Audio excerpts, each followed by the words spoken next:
Yang menyelamatkan Indonesia pada saat itu adalah Rusia yang dinamakan ketika itu Uni Soviet ya guys. Hai guys, Assalamualaikum warahmatullahi wabarakatuh dan salam sejahtera. Bertemu lagi di Tengkuruk Channel. Apa kabar kawan-kawan yang menonton video ini daripada Sabang sampai ke Merauke, di mana kalian guys? Semoga kalian berada dalam keadaan sehat dan juga sentiasalah dirahmati dan diridhoi oleh Allah SWT.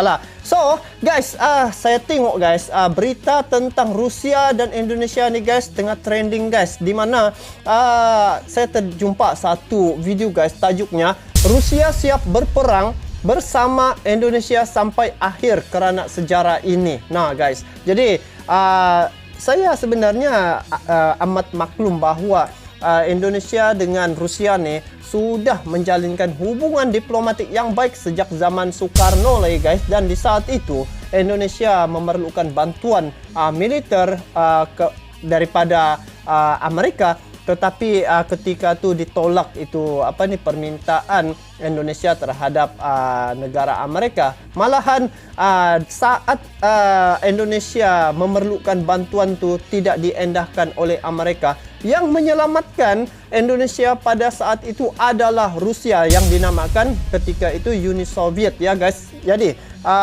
ini amat menarik bagi saya, dan mungkin ada lagi yang tidak tahu sejarah-sejarah terkait dengan Indonesia dengan Rusia nih. Jadi tajuk yang saya react adalah Rusia siap berperang bersama Indonesia sampai akhir kerana sejarah ini. Sejarah apakah itu? Ayo kita semak video ini sama-sama. Dan sebelum saya lanjut, ini video saya tengok daripada channel Bagi-Bagi ya guys. Jadi seperti biasa, kepada kalian yang menonton video ini, sama-sama kita support ini channel Bagi-Bagi dengan memberi like, komen, dan juga kita subscribe ini channel Bagi-Bagi. Jadi guys, yuk sama-sama kita semak video ini, bagaimana sejarahnya dan apakah cerita selanjutnya. Jom.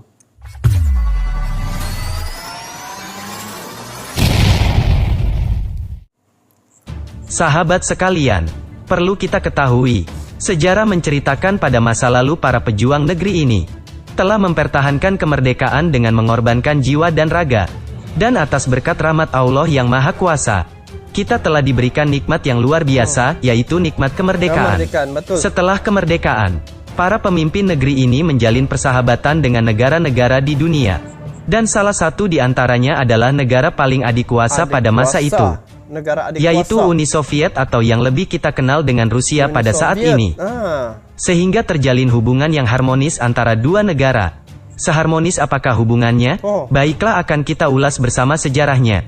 Karena ini yang saya nampak bakar sigup rokok guys. Ini Soekarno dengan Presiden Rusia masa itu guys. Memang dorang punya jalinan silaturahim dan juga diplomatik amat baik ketika itu guys. Dan sampai saat ini juga memang baguslah Presiden Jokowi dengan Rusia. Itu guys. Bangsa yang besar adalah bangsa yang tidak melupakan sejarah negerinya. Tapi sebelum kita lanjut, sekali lagi kami ingatkan, jangan lupa untuk like dan subscribe-nya. Semoga yang subscribe akan selalu mendapatkan rezeki yang melimpah. Amin. Amin. Saya sudah guys. Kalian lagi. Apa ini? Game-game nih. Michael Jackson.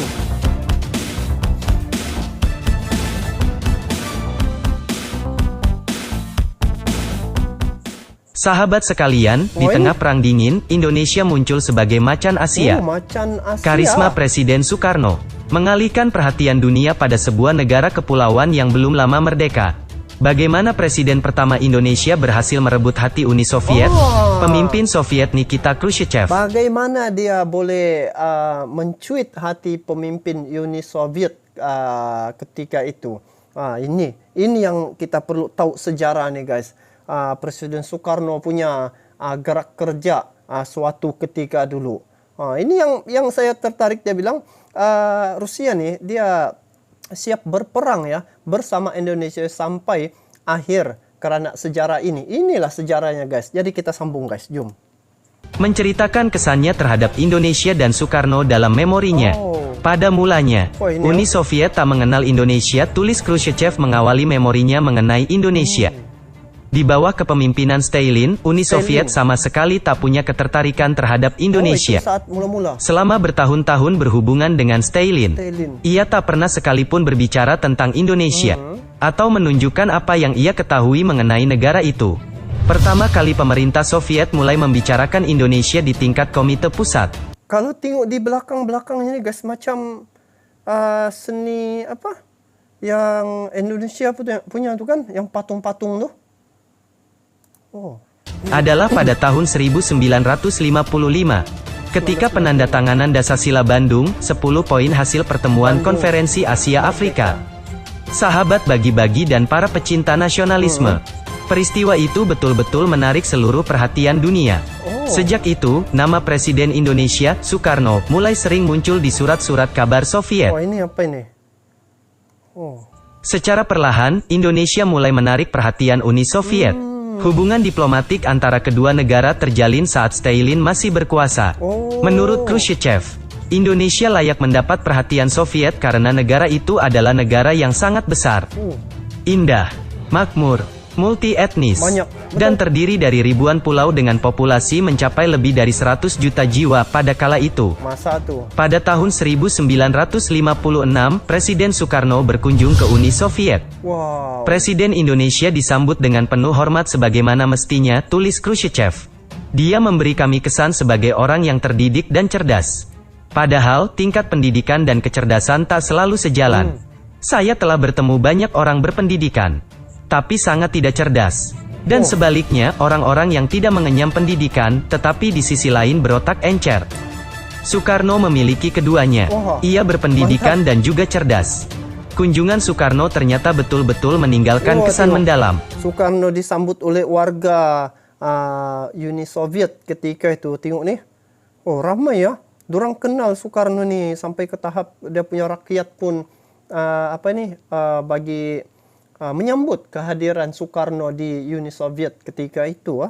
Wow. Uni Soviet langsung menjalin hubungan baik dengan Indonesia. Khrushchev bahkan mengakui bahwa ia sangat menyukai sosok Soekarno. Selama berada di Uni Soviet, Soekarno menggarisbawahi prinsip-prinsip kebijakannya, yang menekankan pada netralitas dan tak berpihak pada blok militer manapun. Begitulah awalnya kami menjalin hubungan dengan Indonesia. Daripada dulu sampai sekarang dia tidak menyebelahi mana-mana blok ya, ini Indonesia nih. Daripada presiden pertama ya. Pelan-pelan, Indonesia semakin dekat dengan kami dan bahkan memerlukan bantuan ekonomi, kata Khrushchev. Pada awal tahun 1960, Soekarno mengundang delegasi pemerintah Uni Soviet untuk berkunjung ke Indonesia. Khrushchev mengaku sangat senang dan karena itu langsung menerima undangan tersebut. Delegasi kami terdiri dari beberapa anggota Komite Pusat Uni Soviet. Saya dipercaya untuk memimpin rombongan itu. Saya ditemani oleh Menteri Luar Negeri Gromyko dan sejumlah orang lainnya. Kami terbang ke Indonesia dengan menggunakan pesawat Il-18, kenang Khrushchev. Begitu mendarat, delegasi Uni Soviet langsung disambut dengan upacara penyambutan yang luar biasa.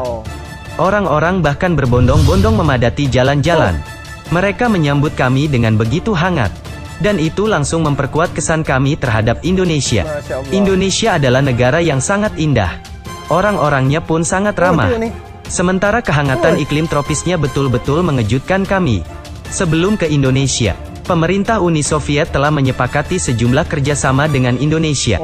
Misalnya, sepakat membantu penyediaan sejumlah peralatan, dan memberikan pinjaman untuk penambangan timah dan barang tambang berharga lainnya.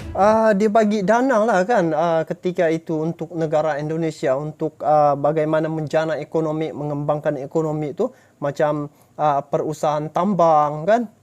Wow, menarik. Soekarno bahkan meminta supaya Uni Soviet membantu pembangunan stadion di Jakarta. Stadion itu, sebagaimana yang dikatakan Soekarno, diharapkan dapat menampung ribuan orang. Stadion itulah yang kemudian dikenal sebagai Stadion Utama Gelora Bung Karno. Yang ini yang tengah di renovation tuh kan guys. Stadion Bung Karno nih. Ini rupanya yang kerjasama dengan Rusia masa pemerintahan Soekarno ya. Besar juga. Akhirnya, sejumlah pakar Soviet yang berpengalaman mengerjakan proyek itu membangun stadion untuk Indonesia.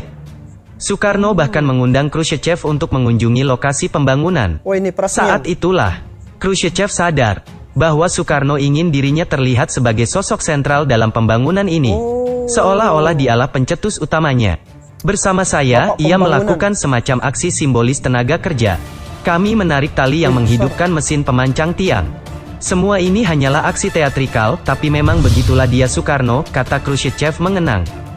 Dalam memoarnya, Khrushchev bercerita bahwa ketika Presiden Indonesia meminta bantuan Uni Soviet untuk membangun stadion megah di Jakarta yang menghabiskan banyak uang, ia mengaku terkejut dan berterus terang pada Soekarno bahwa itu bukanlah langkah yang bijaksana. Indonesia saat itu masih merupakan negara terbelakang. Aneka industri baru mulai dibangun. Negara itu hidup dengan mengandalkan sumber daya alamnya dan mengekspor barang-barang mentah. Meski begitu, hal pertama yang mereka inginkan adalah stadion. Untuk apa? Ujar Khrushchev. Untuk menggelar orasi publik, jawab Soekarno singkat. Jawaban itu ternyata tak memuaskan Khrushchev. Dalam memoarnya, sang pemimpin Soviet bahkan mengakui bahwa ia memandang sikap Presiden Indonesia itu secara negatif. Menurutnya, dari berbagai pemimpin negara yang ia kenal, Soekarno betul-betul berbeda. Ia setuju bahwa seorang pemimpin negara sesekali perlu menggelar orasi publik. Namun, Khrushchev melihat bahwa sikap Soekarno itu justru menunjukkan kelemahannya. Khrushchev ya, nama Presiden Uni Soviet pada masa itu, Khrushchev. Dia memang senang berada di tengah-tengah rakyat. Dia terlihat seolah-olah selalu membutuhkan penonton. Dan karena itulah dia membutuhkan sebuah panggung besar. Sebuah stadion, yang akhirnya kami bangun, kenang sang pemimpin Soviet. Meski begitu, saat kunjungan pertama Soekarno ke Uni Soviet, ia memang sempat berpidato di Stadion Luzhniki, Moskow. Kabarnya, ia begitu terkesan dengan stadion tersebut, sehingga memutuskan bahwa ibu kota Indonesia pun memerlukan kompleks olahraga sejenis. Tak heran, stadion yang belum lama ini menjadi saksi kehebatan timnas sepak bola Prancis. Pada Piala Dunia beberapa waktu lalu menjadi inspirasi untuk membangun Stadion Gelora Bung Karno. Pembangunan Stadion Gelora Bung Karno mulai dikerjakan pada tanggal 8 Februari tahun 1960. Tahun 60 Sahabat sekalian, 2 tahun kemudian, pada tanggal 24 Agustus tahun 1962, 2 tahun selepas stadion itu resmi dibuka sebagai kelengkapan sarana dan prasarana Asian Games 1962 yang diadakan di Jakarta.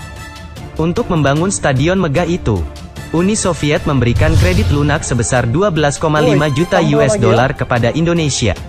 Kenangan Khrushchev terhadap Soekarno dan Indonesia tak selesai sampai sini. Bagaimana perkembangan hubungan persahabatan antara kedua pemimpin di tahun-tahun berikutnya?